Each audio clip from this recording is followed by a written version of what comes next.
introdução vai ser fácil, já foi feito. Então, olha, primeiro apresenta o seu trabalho, depois nós vamos aí dialogar. Pode continuar a falar. Bem, novamente eu peço desculpas por ter me adiantado, mas acho que eu sou assim mesmo e acho que não vou mudar, tá? Então, bem, então eu estava falando um pouco da minha experiência e de quanto é desafiador você fazer a manutenção de uma rede operacional. E eu nem chego a falar ainda de fazer a manutenção com sensores calibrados, que é outra história. Uma história é você comprar o equipamento, colocar no campo e fazer aquele equipamento operar. Depois, o processo de calibração ainda é outra história. E a gente precisa ser honesto, né, quando a gente fala sobre isso. Porque muitas vezes a gente, quando representa uma determinada instituição, nós tendemos, de uma maneira positiva, a enaltecer as coisas boas da instituição. Mas muitas vezes, quando só nós enaltecemos as coisas boas das instituições, nós deixamos também de mostrar as dificuldades que estão de trás de fazer transformar aquela instituição em realmente uma instituição de valor. E aqui nós temos o diretor do INEMET, que também, talvez tanto quanto eu, como diretor do CEMADEM, tem múltiplas histórias para contar sobre das dificuldades de manter uma rede operacional e calibrando. Só para vocês terem uma ideia, o CEMADEM opera hoje uma rede de mais de 3.000 pluviômetros automáticos, possui aproximadamente 200 e poucas estações hidrológicas, possui 9 radares meteorológicos e possui também mais diferentes sensores geodinâmicos. Em 2015, a realidade hoje já faz 2 anos que eu deixei de ser diretor do CEMADEM, então eu não tenho os números corretos de como é que é a história, mas eu vou contar para vocês como é que era 2015. O CEMADEM possuía 3.100 pluviômetros automáticos instalados e possuía um contrato de manutenção que possibilitava fazer 1.900 manutenções anuais. Ou seja, 1.300 pluviômetros não tinham cobertura de contrato de manutenção anual. E dessas 1.900 contratos de manutenção que existia, apenas 500 manutenções eram manutenções corretivas. Isso dá uma ideia para vocês da dificuldade que é você manter uma rede operacional. E por que era feita dessa maneira? Por causa de orçamento. Simplesmente assim. Quer dizer, o CEMADEM, quando foi criado, ele foi colocado como uma obra do Plano de Aceleração do Crescimento em 2011, e o orçamento do CEMADEM naquela oportunidade, 2011, era de 100 milhões de reais. Em 2015, o orçamento do CEMADEM era 20 milhões de reais. Ou seja, isso dá uma dimensão da dificuldade que é. E depois, obviamente, se tomou outros procedimentos para diminuir um pouco essa dificuldade de fazer a manutenção, né? Mas, sem dúvida nenhuma, ainda que hoje o orçamento do CEMADEM fosse suficiente para contratar uma manutenção anual em cada equipamento, vocês imaginam um pluviômetro automático desses típicos Re-Engage, você vai ali, faz a calibração num determinado dia, no outro dia um passarinho vai ali e faz um ninho em cima do Re-Engage e a gente só volta para fazer a calibração 1 ano depois. Então, essa é a realidade que todas as instituições do Brasil que operam rede meteorológica possuem. E se alguma instituição no Brasil disser que a realidade é diferente dessa, talvez o país que essa pessoa esteja vivendo não é o mesmo país que eu vivo, né? Nós temos hoje no Brasil, eu vou mostrar um pouco da realidade que nós temos aqui, do ponto de vista do Ministério de Ciência e Tecnologia, e o que a gente está tentando fazer para mitigar um pouco esse problema, né? Nós temos hoje, apenas no âmbito do governo federal, nós temos o CEMADEI, que coleta dados e opera a rede observacional. Nós temos o Instituto Nacional de Meteorologia, que coleta dados e opera a rede observacional. Nós temos a Aeronáutica, que coleta dados e opera. Nós temos a Marinha, que coleta dados e opera.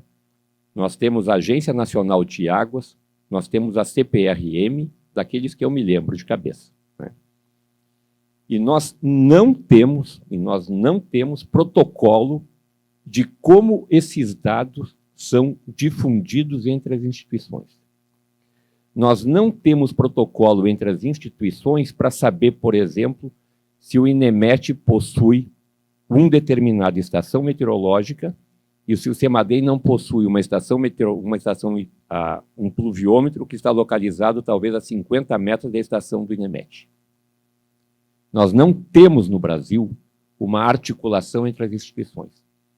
Nós não temos protocolo entre as instituições de como esses dados são disponibilizados para o público. É verdade que os dados são públicos, né? E eu preciso fazer um reconhecimento, por exemplo, se nós entrarmos hoje na webpage do Instituto Nacional de Meteorologia, vocês vão ver lá séries históricas. Basta vocês entrarem com o e-mail de vocês e pedirem os dados que vocês querem, em 5 minutos depois, aqueles dados vão estar disponibilizados para vocês.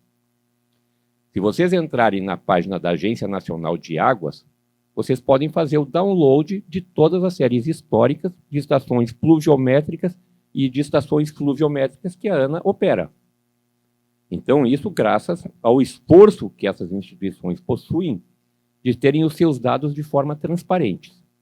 O que é ótimo, Mas será que nós não precisaríamos ter um sistema único em que esses dados fossem integrados e fossem mantidos dentro de um mesmo padrão?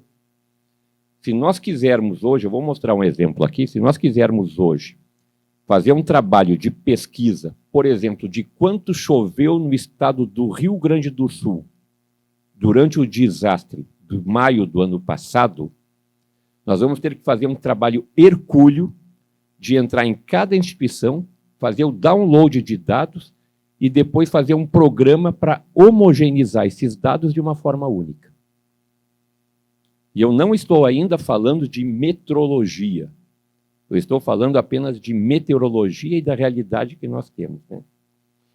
Bem, o título da minha apresentação é essa a importância da confiabilidade dos dados do monitoramento ambiental para meteorologia e clima. Esse foi o título da palestra que me foi sugerida, e eu não sei se eu consegui fazer uma apresentação que atenda isso aqui, tá?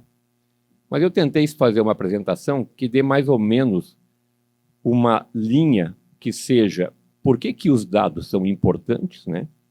Quais são os desafios que nós temos no Brasil hoje de tornar esses dados de uma maneira que sejam conversáveis entre si, e o que nós estamos fazendo no âmbito do Ministério de Ciência e Tecnologia para poder mitigar um pouco esses gaps que nós temos.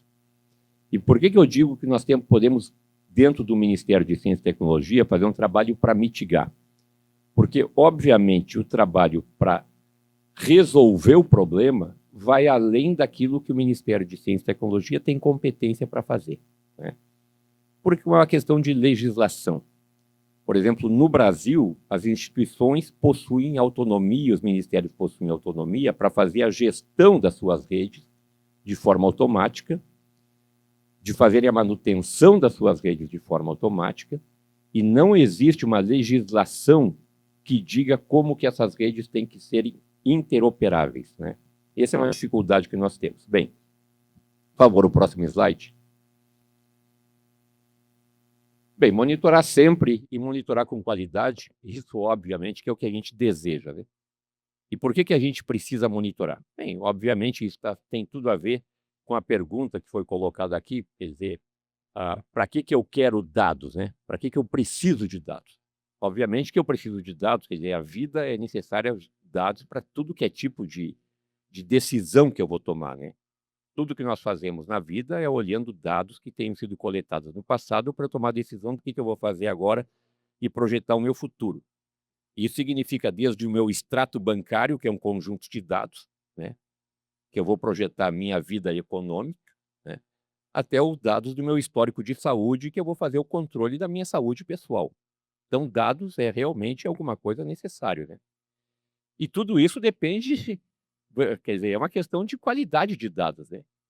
Por exemplo, dados bancários, eu acho que não tem dúvida nenhuma que são de qualidade, né? Que a gente não acredita que tenha fraude no meu extrato bancário. Agora, dados de saúde, por exemplo, quando eu faço um exame de urina, será que o equipamento que fez a análise do conteúdo do que está na minha urina estava calibrado realmente? Então, uma série de coisas. Então, monitorar e olhar a qualidade dos dados é essencial. E a gente muitas vezes nem se dá conta disso, né? Nós olhamos qualquer tipo de dado sem considerar qual é o processo de qualificação daqueles dados que eu uso na minha tomada de decisão. Próximo slide, por favor. Bem, o exemplo mais típico que a gente tem, todos nós hoje estamos falando de mudanças climáticas. Mudanças climáticas passou a ser o assunto, talvez, top prioritário hoje de todas as pautas de discussão. E por que nós acreditamos em mudanças climáticas? Por quê? Será que eu acredito em mudanças climáticas por um ato de fé, por um ato de religião, ou porque ele é baseado em dados que me levam a acreditar nisso, né? E muitos dados que nós temos sobre, por exemplo, o aumento de temperatura do planeta, como está mostrado nesse gráfico aqui, não são baseados em dados observacionais. Muitos deles são baseados em modelos. Obviamente que os modelos têm que ser calibrados perante dados observacionais. Porque se o modelo não for calibrado apenas, não for calibrado e não for comparado com dados observacionais, o modelo é apenas um código matemático que eu coloco para rodar numa máquina, né? Quer dizer, fazer, por exemplo, previsão de tempo operacional depende de duas coisas muito simples. Um código numérico e um computador para rodar. Agora, será que o código numérico que eu coloco para rodar no computador é realmente uma descrição confiável da realidade? Ou é apenas um processo de eu pegar uma equação diferencial não linear, parcial e acoplada, discretizo por diferentes tipos de processo de discretização, faço um código computacional e coloco a rodar? É isso que a previsão de tempo faz. Não? O desafio da previsão de tempo não é escrever um modelo. Escrever um modelo é um processo matemático. O desafio é tornar esse modelo uma aproximação confiável da realidade. Então, esse gráfico aqui mostra, quer dizer, essa linha aqui, cinza, é observação. Essas linhas aqui são modelos. A gente vê, obviamente, que a tendência na observação os modelos acompanham a tendência de observação. Não é? Mas vejam a discrepância que há entre a suavização dessa linha de modelo e a realidade que nós temos. Em cada momento, a observação média de temperatura é muito diferente daquilo que o modelo pensa. A tendência dos modelos é acompanhar a realidade. Mas a curva da realidade é essa cinza aqui. Então, isso é realidade. Isso é representação da realidade. Então, ter realmente observação é a base para eu validar modelo. Se eu não tiver uma capacidade de representar, através de modelo, aquilo que a realidade está fazendo, tudo que eu estou fazendo é apenas uma suposição, uma idealização. Então, monitorar é realmente essencial, e monitorar com qualidade, né? Quer dizer, quando nós falamos hoje em mudanças climáticas, eu não estou falando apenas de uma suposição. Eu estou falando de uma realidade que eu observo. E a mesma coisa que vale para a temperatura, vale também para os gases de efeito estufa. O sensor hoje, que é usado como testemunho de que a concentração de CO2 no planeta está aumentando, fica localizado na ilha de Mauna Loa, no Pacífico, distante de qualquer fonte antropogênica. A NOAA opera essa estação desde 1953. Aqui a gente tem as emissões desde 1990, isso aqui é do relatório especial que saiu recentemente, relatório do IPCC de 1,5 graus Celsius, tá? O que nós observamos aqui, que as emissões devido a combustíveis fósseis, que é essa linha azul, continuam crescendo de uma maneira contínua. As emissões dos demais gases de efeito estufa são mais ou menos estacionárias. Continua se emitindo os demais gases de efeito estufa, mas o grande vilão que nós temos é a concentração, os combustíveis fósseis. Mas aqui tem uma outra história um pouco diferente da curva anterior. A curva anterior é baseada em observação. Como é que a gente sabe, falando agora em metrologia, como é que a gente sabe que esses dados aqui, de emissões de CO2, são realmente a realidade e não uma suposição? Como é que eu sei disso? A gente fica falando, a gente lê, as emissões de CO2 devido aos combustíveis fósseis representam 64%. Como é que a gente sabe disso?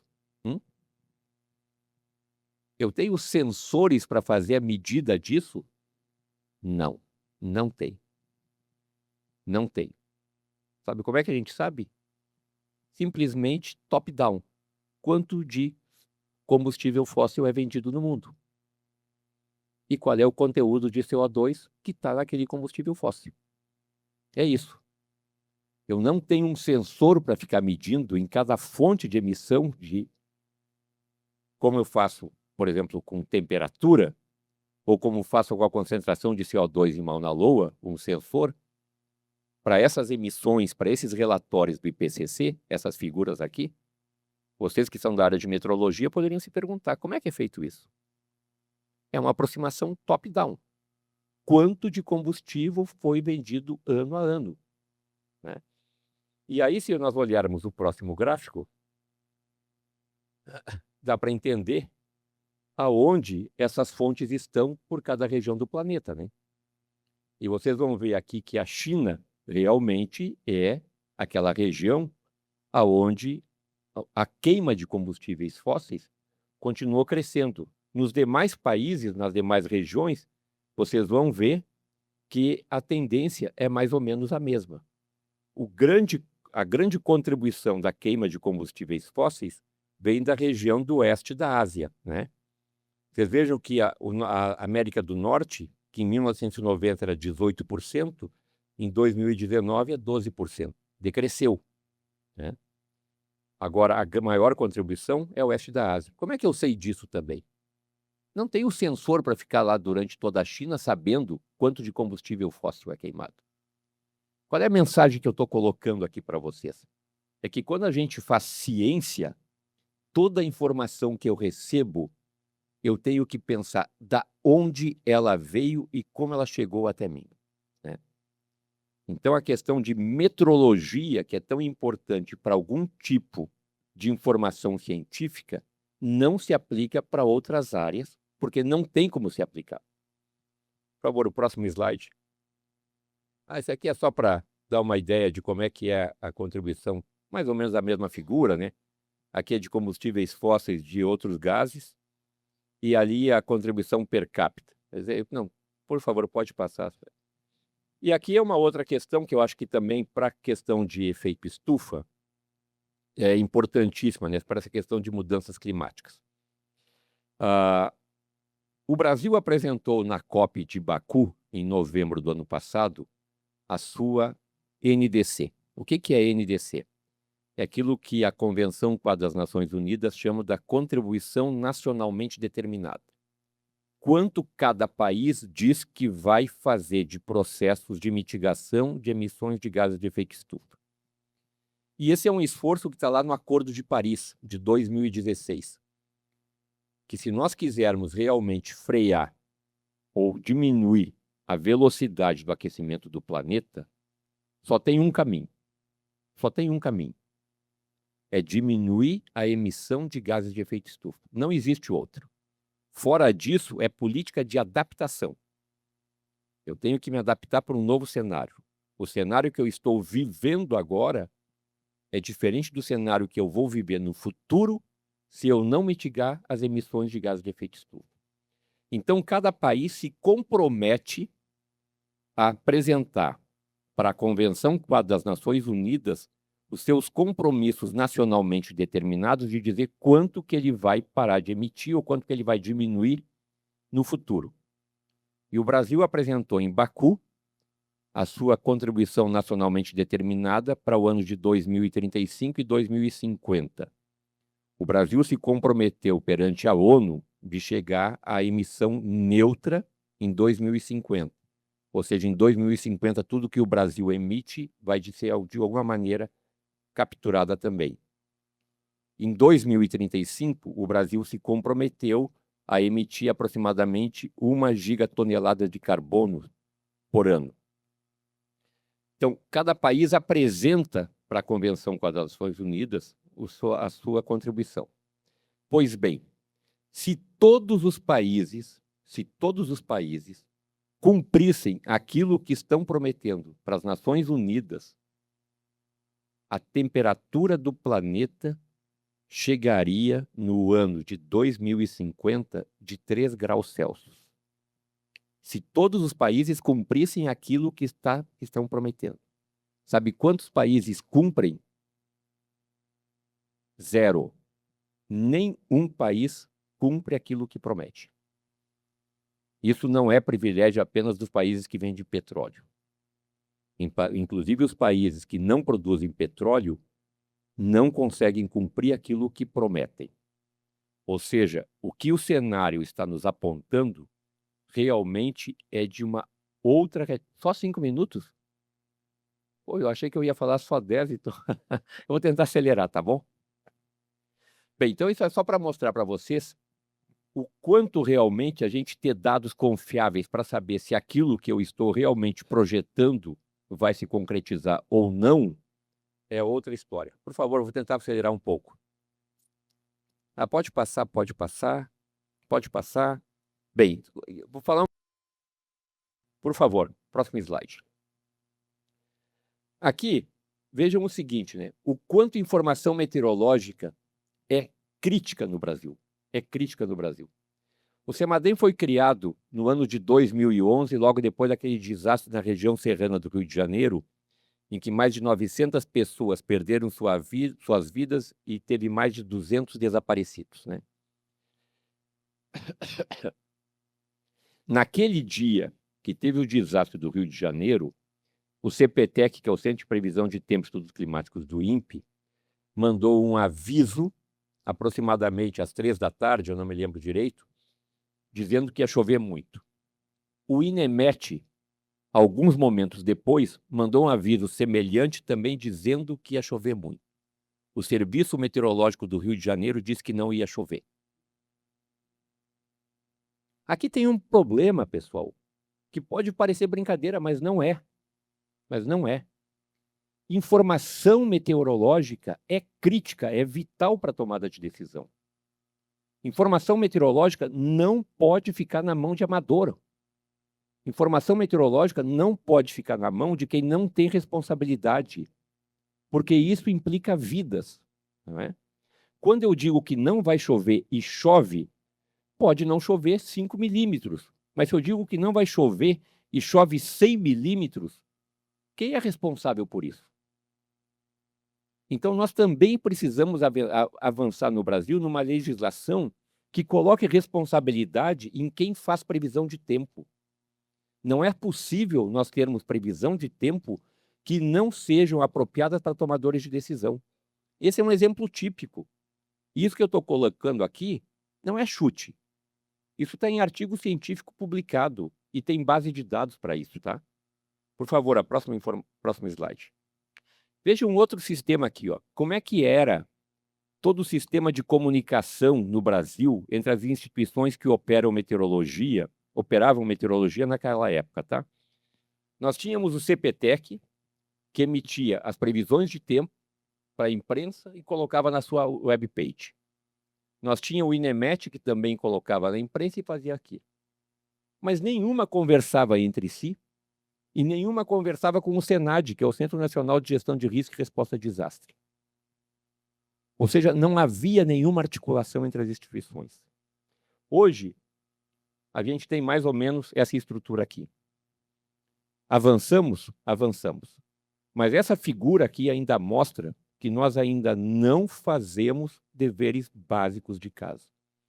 Por exemplo, nós não temos um protocolo entre o Instituto Nacional de Meteorologia e o CEMADEM. Não existe comunicação entre os dois. O INEMET faz as suas previsões de tempo e passa para o SENAD. O CEMADEM faz as suas previsões de alerta e passa para o SENAD. Mas a lógica seria qual?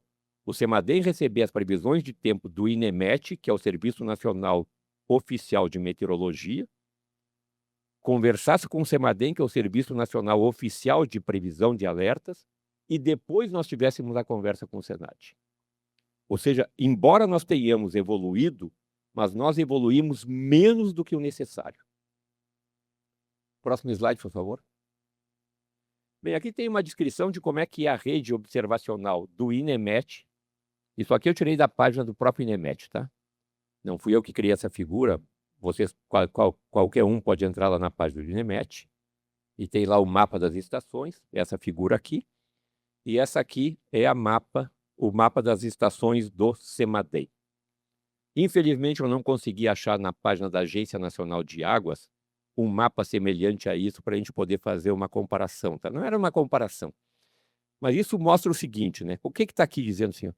O Brasil possui redes observacionais? Sim, possui. Não tem dúvida nenhuma. Outra informação que está aqui contida também, que nós ainda temos grandes regiões do país que não têm cobertura, né? Vejam a cobertura do CEMADEM na região norte do Brasil. Mais ou menos, nós temos também uma semelhança da rede oficial de meteorologia. Isso aqui são figuras que estão nas páginas das instituições. O que não está na página das instituições, o que é? Esse pontinho aqui está operando? Esse pontinho aqui tem os dados calibrados? Isso me faz uma propaganda da minha instituição, mas não coloca aqui a figura da realidade da instituição, que é o que eu falei antes, né? Do CEMADEM, que possui 3.100 pluviômetros e o contrato de manutenção de 2015 era de 1.900, tempo esgotado. E agora que eu comecei a chutar as canelas, já me cortaram, né? Não, mas o que eu quero dizer é o seguinte, ó. O que eu quero dizer é o seguinte, ó, que eu falei antes, né? Fazer a instalação de estações, comprar a estação e colocar é simples. Manutenção disso é outra história. Eu não sei, diretor, qual é o orçamento que o INEMET possui para fazer a manutenção de estações. Eu realmente não sei. Mas eu imagino que é muito menor daquilo que é necessário. Imagino, né? Do CEMADEM eu até posso dizer, tá? Porque a realidade de hoje não é diferente da realidade que quando eu era diretor. O CEMADEM consome aproximadamente 75% do seu orçamento para fazer a manutenção. E não consegue fazer a manutenção de toda a sua rede observacional. O pessoal que trabalha no CEMADEM, aqui tem o André, tem o Rogério e o desculpe, o Urbano, que são as pessoas que mais ou menos tocam esse barco dentro do CEMADEM, né? E eles podem falar muito mais propriedade do que eu da dificuldade que está por trás disso. E são pessoas extremamente comprometidas. Quer dizer, a rede, se não está funcionando, não é porque o pessoal não é comprometido. Não é isso, sabe? É realmente falta de recursos. Mas tem outras realidades que a gente pode, independente de recursos ou não, evoluir. Por favor, o próximo slide. O outro, por favor, pode passar o outro. Aqui. Aqui é um exemplo típico de como nós podemos evoluir, tá? Isso aqui é como o CEMADEM armazena os seus dados e disponibiliza os seus dados. Vocês veem o seguinte, aqui tem a latitude, a longitude, tem um código aqui, tá, o código da operação, o estado, mas aqui diz o seguinte, vejam aqui, ó. Quando não está chovendo, a cada hora, o CEMADEM, aqui 1 hora, 2 horas, meia-noite, não choveu nada. Quando chove, o CEMADEM coloca os seus dados armazenados a cada 10 minutos. A cada 10 minutos está lá armazenado. Essa é a estrutura do banco de dados do CEMADEM. A estrutura do banco de dados do INEMET é essa aqui. Também entrei na página do INEMET, pedi, baixei os dados. Vocês vejam que a gente tem... Isso aqui são dados diários, tá? A cada dia eu tenho quanto choveu, qual é a temperatura máxima, a temperatura média e a temperatura mínima. Obviamente que esses foram os parâmetros que eu pedi para coletar, tá? Mas é uma estrutura de banco. E essa aqui é a estrutura de banco de dados da ANA. Vocês veem aqui qual é a mensagem que eu estou colocando. As estruturas dos bancos de dados que nós operamos, as redes de governo federal operam, não conversam entre si. Não conversam entre si. Ou seja, se eu quiser, como eu falei antes, saber quanto choveu no Rio Grande do Sul em maio de 2023, eu tenho que fazer um esforço hercúleo de pegar diferentes estruturas de bancos de dados para colocar todas elas no mesmo sistema. Isso não precisa de dinheiro. Isso não precisa de dinheiro. Precisa apenas de decisão política e de boa vontade para a gente melhorar. Eu tinha muito mais slides ainda, mas eu vou parar por aqui, porque senão eu vou terminar minha palestra ao meio-dia. Muito obrigado.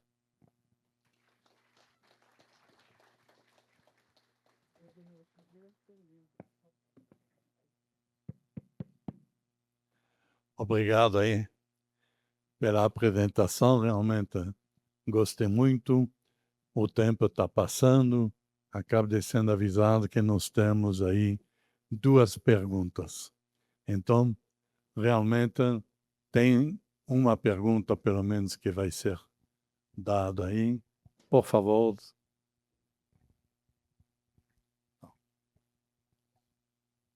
Não, lá no meio do... Nós temos, então, eu peço por gentileza, ao realizar a pergunta, identificar-se. Perfeitamente. Bom dia a todos, meu nome é Marcelo De Sico, somos do IMETRO, do Laboratório de Tempo e Frequência, e fazemos parte da diretoria científica da instituição. Queria agradecer a participação, nós faremos também palestras oportunamente aqui, e dizer que eu acho que a palestra do professor, eu temo dizer que talvez tenha sido a mais importante, não querendo diminuir de ninguém, claro, mas pelo seguinte, eu vou fazer a pergunta. Já há alguns anos eu venho debatendo esse tema com pessoas que negam que haja o aquecimento global e que, se há aquecimento global, ele não teria a ver com a interferência humana. E aí eu sempre me deparo com um modelo de eu não sei falar direito, é Wangenheim-Gies. Não sei se o professor poderia comentar um pouco sobre isso, que seria um ajuste de uma parábola feito por um climatologista, querendo explicar o porquê desses aumentos de temperatura que seriam sazonais e não teria a ver com a interferência humana. E aí eu fico no intenso debate sobre isso, querendo mostrar que que realmente a interferência humana ela é muito grande. E o professor, de uma forma maravilhosa, explicou didaticamente a todos sobre isso, a questão do top-down. Então, acho que a palestra do professor é extremamente importante, porque ela é uma forma de contrapor todo um movimento, não sei porquê, de negar isso. né? Isso é a primeira coisa que eu queria falar. E outra coisa que eu queria comentar, que hoje, por uma coincidência talvez junguiana, hoje faz exatamente 3 anos que em Petrópolis, eu sou morador de Petrópolis, eu vivi isso, no dia 20 de março, foi a maior chuva que houve em um menor tempo e que morreram 7 pessoas. Que foi uma chuva de 535 milímetros, foram 2 chuvas em Petrópolis, a de fevereiro e a de março. A de março foi pior do que de fevereiro. E nós fomos avisados, né, pelas redes oficiais, e um amigo que é amador me mandou uma mensagem de um aplicativo dizendo que ele nunca tinha visto uma formação de nuvens tão grandes em cima de Petrópolis. E ele era amador, um amador. Né? Então, hoje, por coincidência, dia 20 de março, faz exatamente 3 anos dessa tragédia. Então, vai a pergunta sobre essa questão desse ciclo de Van Genheim-Geiss. Bem, Obrigado. muito obrigado. Como é seu nome mesmo, por favor? Marcelo Deci. Marcelo, bem. Eu vou começar pela segunda parte, tá, sobre Petrópolis. No dia 15 de fevereiro, aproximadamente entre 4 da tarde, 4h30 da tarde, 6 horas, choveu em Petrópolis aproximadamente 230 milímetros. Morreram 230 pessoas, né? Eu até escrevi um artigo sobre isso, Marcelo, depois eu posso te passar, que a pergunta que eu fiz desse artigo é o seguinte, ó. Em 2011, em Petrópolis, choveu aproximadamente esses 200 e poucas milímetros e morreram 70 pessoas. O que o Brasil fez? O Brasil criou o CEMADEM, reestruturou o SENAGE. A Defesa Civil de Petrópolis é uma das melhores estruturadas do país, que teve a Lei 12.608 e tu regulou a lei. Passaram-se 11 anos, choveu a mesma coisa e morreram 3 vezes mais pessoas. Como você pode explicar isso? Obviamente, o desastre de março e o desastre de fevereiro tem 2 diferenças entre o processo que levou à precipitação e onde a precipitação aconteceu. A precipitação, esse artigo que eu escrevi, tem um mapa do CEMADEM que mostra a chuva na região de Petrópolis e ela foi exatamente localizada na região onde moram as populações mais vulneráveis.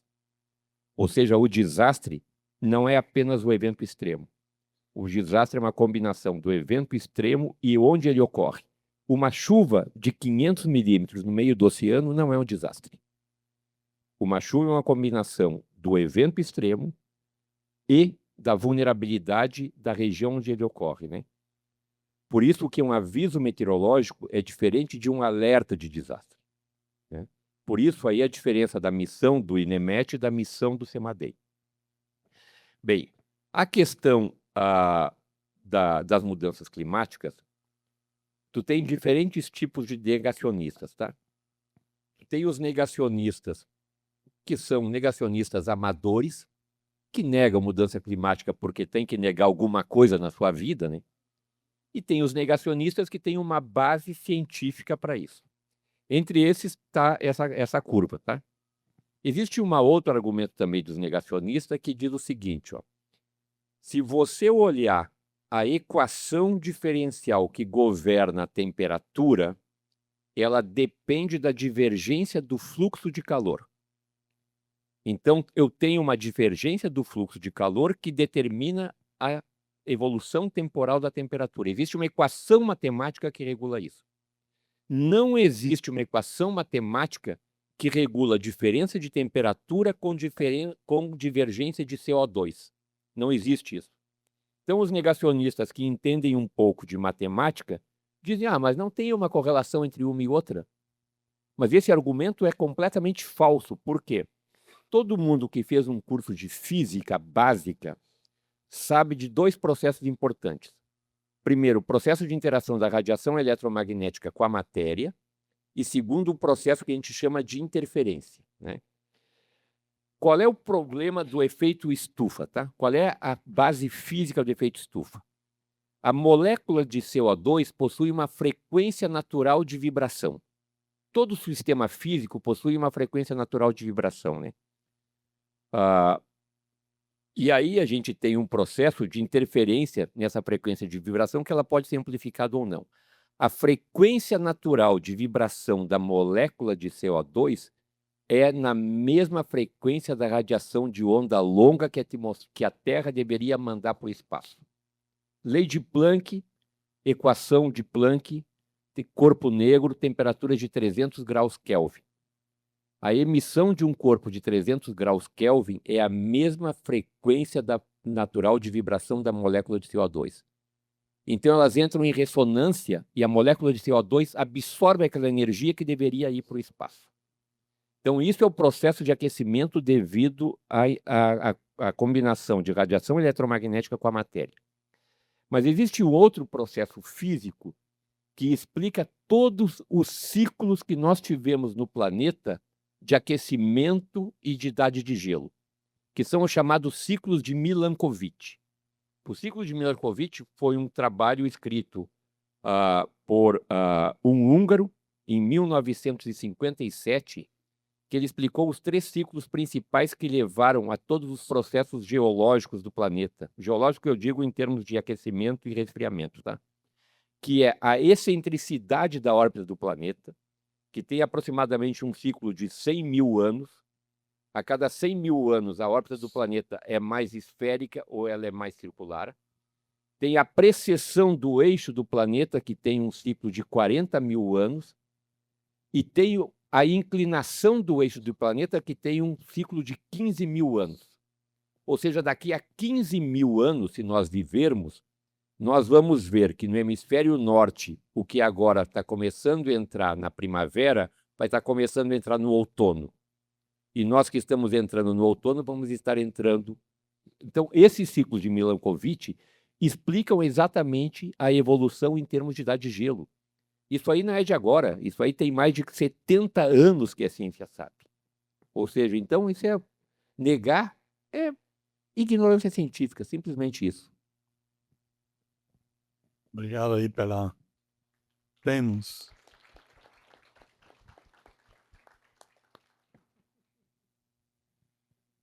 Como segunda pergunta, você já tocou um pouco no assunto, mas eu queria voltar. Qual é a parte de troca internacional de dados entre o Brasil, eu diria, América do Sul, que são os nossos vizinhos imediatos, mas também a nível global? Temos pouco tempo, mas realmente só faço essa pergunta aí. Bem, acho que isso aí talvez o diretor do INEMET poderia falar mais apropriado do que eu, porque ele é o representante permanente do Brasil na Organização Meteorológica Mundial. E a Organização Meteorológica Mundial é a instituição que ela é vinculada à ONU e que todos os países vinculados à ONU aderem à Organização Meteorológica Mundial e se comprometem a disponibilizar os seus dados para a Organização Meteorológica Mundial.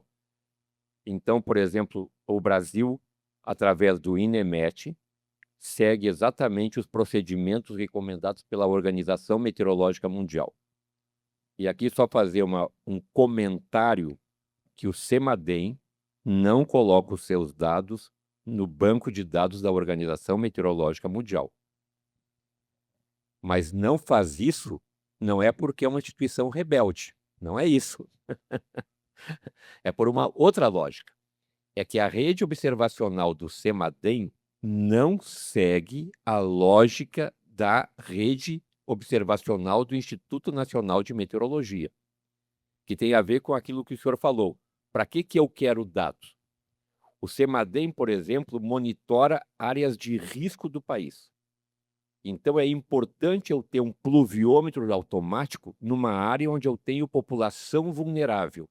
E aí não importa para o CEMADEM se aquele pluviômetro está atendendo à recomendação da Organização Meteorológica Mundial. Eu quero ter um pluviômetro que monitore a população que está em risco. A estação que o INEMET opera tem uma outra lógica. Serve para um propósito diferente. Por isso que os dados do CEMADEM não são, embora sejam públicos, as pessoas podem acessar, mas não estão incluídos na rede observacional oficial da OME. Mas é por isso. Agradeço. Celso, mais uma pergunta, vai. Vai. Rapidinho. Professor, queria agradecer por você compartilhar tanto conhecimento com a gente. Se o senhor conhecesse metrologia, então seria maravilhoso, né? Mas eu queria fazer a seguinte pergunta. A Remesp é uma rede que se interessa, é uma rede colaborativa que se interessa em juntar esses esforços todos.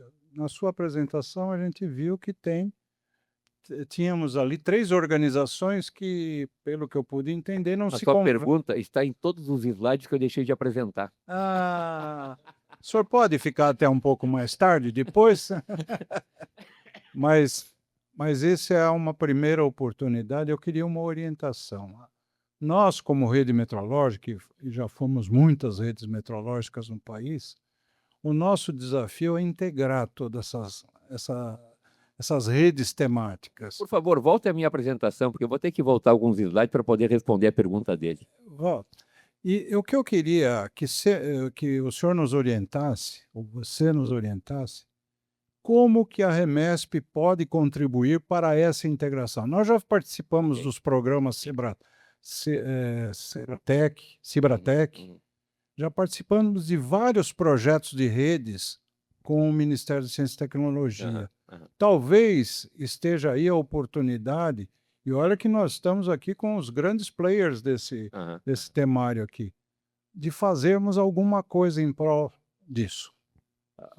Bem, Celso, a tua pergunta estava exatamente na parte final da minha apresentação, tá? Porque eu estava fazendo um diagnóstico, e fazer diagnóstico é a coisa mais fácil, né?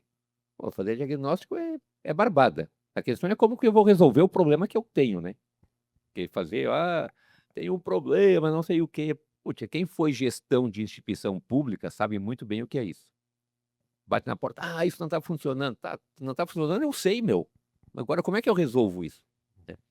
Nós temos um mecanismo no Brasil que tem um caminho para nós fazermos isso, tá? E esse mecanismo, infelizmente, foi durante muito tempo ignorado. Por favor, pode passar. Pode passar, pode passar, pode passar. Aqui. Nós temos no Brasil uma coisa que se chama a Comissão Nacional de Meteorologia, Climatologia e Recursos Hídricos. Essa comissão foi criada por lei. Por lei. Foi criada por lei em 2003. O que significa que foi criada por lei? Não pode ser alterada por um decreto presidencial.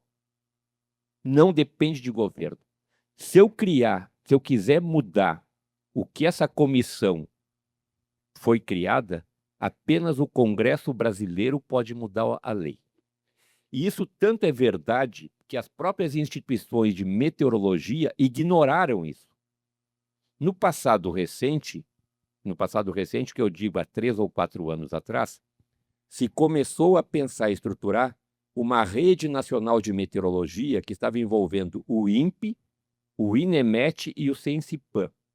E essas 3 instituições, que são do governo federal, ignoraram essa lei. Ignoraram essa lei. Tanto é que, quando o governo novo entrou, aquele projeto da Sistema Nacional de Meteorologia foi enterrado na Casa Civil. Foi enterrado. Por quê? Porque ele não discutiu as coisas básicas, aonde essas coisas deveriam ter sido discutidas. O que diz, por favor, pode passar, que aí tem. O que diz, essa comissão tem a atribuição de fazer. Ela tem que fazer uma proposta para uma política nacional de meteorologia, climatologia e do Sistema Nacional de Meteorologia. Ela tem que trabalhar para organizar banco de dados quando cabível. Por favor, o próximo slide. Estabelecimento do plano básico da Rede Nacional de Estações e Observações Meteorológicas. Por exemplo, se o INEMET pretende fazer expansão da rede de observação, ela tem autonomia para fazer isso. O INEMET tem. Mas aquilo que eu falei antes, de conversar com as demais instituições que fazem meteorologia no Brasil, seria o fórum para as outras instituições serem ouvidas. Ou seja, no Brasil a gente cria muitas leis, mas não seguem as leis. Então nós temos um canal no Brasil que foi criado pelo Congresso Nacional. não é desse governo, não é do governo passado, não é do governo anterior. Basta nós seguirmos as leis que nós vamos ter possibilidades de melhorarmos e de mitigarmos todas as deficiências que nós temos. Esse é o canal. E a iniciativa privada tem assento nessa Comissão Nacional de Meteorologia, Hidrologia e Recursos Hídricos, que vai ter a primeira reunião desde 2015, no mês que vem, em Brasília. A última reunião que teve, essa comissão, quando foi criada em 2003, ela teve apenas 7 reuniões. Vocês imaginem, de 2003 a 2015, apenas 7 vezes essa comissão se reuniu. E a última reunião foi em 2015. O mês que vem vai ter a primeira reunião plenária. Nós já tivemos, do ano passado para cá, 4 reuniões do Comitê Executivo da CMCH. No Comitê Executivo da CMCH tem assento o Instituto Nacional de Meteorologia, tem assento o Instituto Nacional de Pesquisas Espaciais, tem assento a Aeronáutica e tem assento a Marinha. Essas 4 instituições têm assento no Comitê Executivo da CMCH. A plenária tem outras instituições. E aí a iniciativa privada também tem assento, que é o CONSEA, que indica o representante da iniciativa privada. Então, através do CONSEA, vocês podem apresentar essa demanda para a CMCH. É o caminho para a gente fazer isso. Ou seja, métodos e mecanismos para fazer isso tem. Basta ter boa E vontade. a secretaria que coordena essa atividade fica por conta do MCTI, não? Bem, infelizmente, sou eu que presido essa porcaria. Olha, o Obrigado. tempo está passando. Agradeço muito a sua contribuição. Eu, por mim, ficaria ouvindo isso mais horas e horas, porque realmente eu acho extremamente importante, mas o tempo já passou e realmente agradeço muito a sua contribuição. Senhoras e Eu que senhores, agradeço. em nome da organização, eu quero agradecer e parabenizar o senhor Osvaldo pela brilhante apresentação, o senhor Jean, moderador. Vamos então para a foto oficial.